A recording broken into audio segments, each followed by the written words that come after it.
Kapag mainitin ang ulo mo, madali kang kontrolin. Kapag madali kang maapektuhan, palagi kang talo. Kaya kung gusto mong maging kalmado sa gitna ng gulo, kailangan mong matutong maging malamig. Hindi para mawalan ng puso, kundi para hindi ka basta-basta nadadala ng damdamin mo. Ito ang 5 paraan para patigasin ang loob mo nang hindi nawawala ang respeto sa sarili. Hit the like and subscribe button kung hilig mo ang mga ganitong content. Let's begin.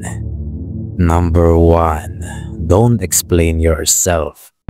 Ang mga cold na tao, hindi yan nag-e-explain ng sarili nila sa iba. Because the more you explain, the weaker you sound. Ibig sabihin, wala yang pakialam kung ano ang isipin mo sa kanya. Wala yang maraming sat-sat. Hindi mo yan maririnig na nagpapaliwanag. Hindi niya ni-explain ang sarili niya sa iyo para lang maintindihan mo siya. Dahil alam niya na people pleaser lang ang gumagawa niyan. Todo paliwanag sila dahil naghahabol sila ng approval ng ibang tao. Kaya't mag-iingay sila para lang sa justification ng mga ginagawa nila. Kahinaan yan. Nakakita ka na ba ng cold na tao tapos maingay? Walang ganyan. Cold men let their actions speak.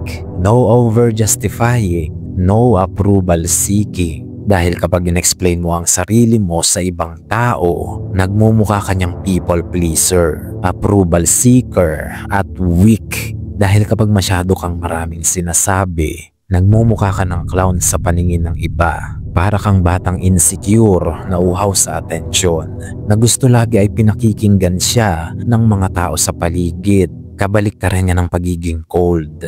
Ito lang ang susundin mo. Say less, observe more, and let people wonder. Number 2. Detach from outcomes. Ang lalaking cold, marunong yan mag-step back kapag ang sitwasyon ay hindi umayon sa gusto niyang mangyari. Kapag sinabing step back, hindi yan yung tatakas ka. Mahihinang lalaki lang ang tumatakas sa problema. Detachment ang ibig sabihin ng step back. Mananatili kang kalmado kahit ang resulta ay hindi gaya sa inaasahan mo. Ang ugali kasi ng maraming tao, nagiging paranoid, praning, at mabaliw-baliw na kapag hindi nangyari yung dapat ay inaasahan nilang mangyayari. Natatakot na sila, kinakabahan na, at hindi na alam ang gagawin. Nagpapanik na agad.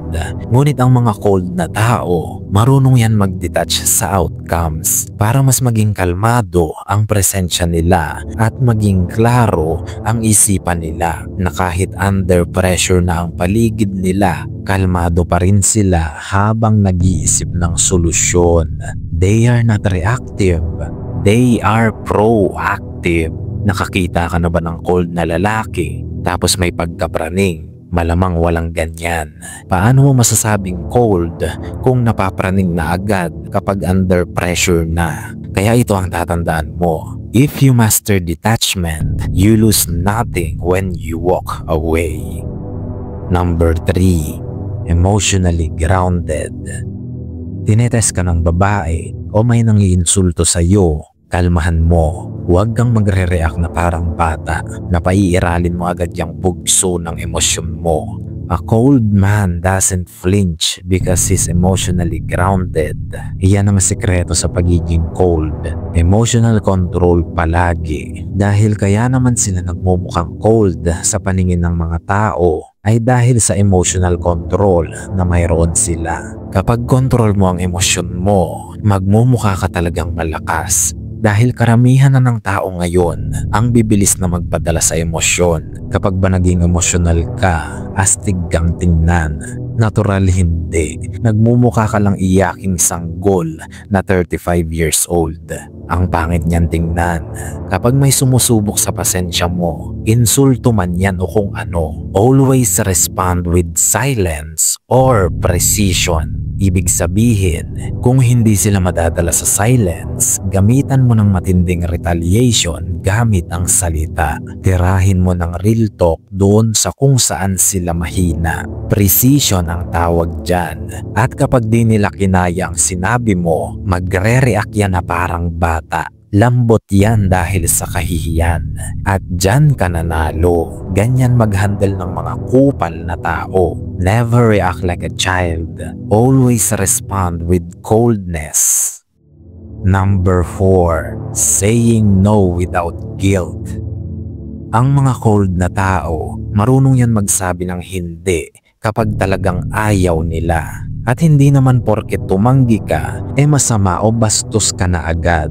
Ganyan kasi ang iniisip ng marami, kaya hindi makapagsabi ng no kahit gusto nilang tumanggi. Saying no doesn't make you rude, it makes you respected.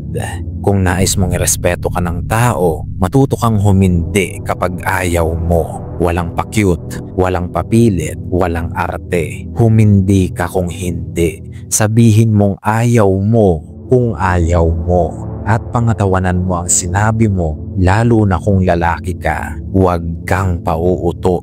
Dahil kung patuloy mo silang pagbibigyan, kahit labag na sa kalooban mo, madedrain ka niyan. People pleaser get drained. Cold men draw boundaries. Dahil ang cold na lalaki, kapag ayaw niyan, ayaw niyan. Hindi mo yan mapipilit, hindi mo yan mauuto, at hindi mo yan masusuhulan ng pera. Mga lalaking walang dignidad lang ang nabibili ng pera. Kaya wag mong sasabihing cold ka kung nabibili ka naman ng salapi. Isa kang hangal niyan, kupal. Stay cold daw, tapos nabibili ka pala ng salapi. Isa kang clown, patawa ka. Number 5. Build ruthless discipline. Ang lalaking walang maayos na routine, madali yang manipulahin. Tatandaan mo yan palagi. Isipin mo ito, kung wala kang disiplina at grind sa buhay, natural madali ka na lang makakaladkad sa mga inuman, mga pasayahang walang kwenta, pakikipagbisyo, hit-hit ng mga kung ano-anong usok at kung ano-ano pang walang kwentang bagay. Dahil mahina ka, hindi ka cold, isa kang clown, wala kang disiplina, wala kang grind, wala kang itinatayong imperyo. Isa ka lang trabahador ng ibang tao dahil tuwing uwian, layaw at pagpapasarap ang hinahanap mo. Cold ba yan? Galunggong ka. Cold men stick to their grind, no matter who texts or what drama hits. Focus ang mga yan. Wala yang pakialam sa mga kababawan ng buhay. Kaya nga cold masuunahin niyan yung mga bagay na may kabuluhan at hindi yan magpapauto sa mga pangdedemonyo nyo. Ganyan ang tunay na cold. Kumikilos yan base sa sarili niyang kagustuhan. Wake up early, train hard, learn daily. Don't negotiate with weakness. Ganyan ang totoong cold. At isa pa, tatandaan mo ito. Cold is not cruel, it is controlled. At kung nais mong suportahan ang channel na ito, hit the like and subscribe button. Nawa ang lahat ay makaunawa hanggang sa muli nating pagkikita, mga mahal kong kawal.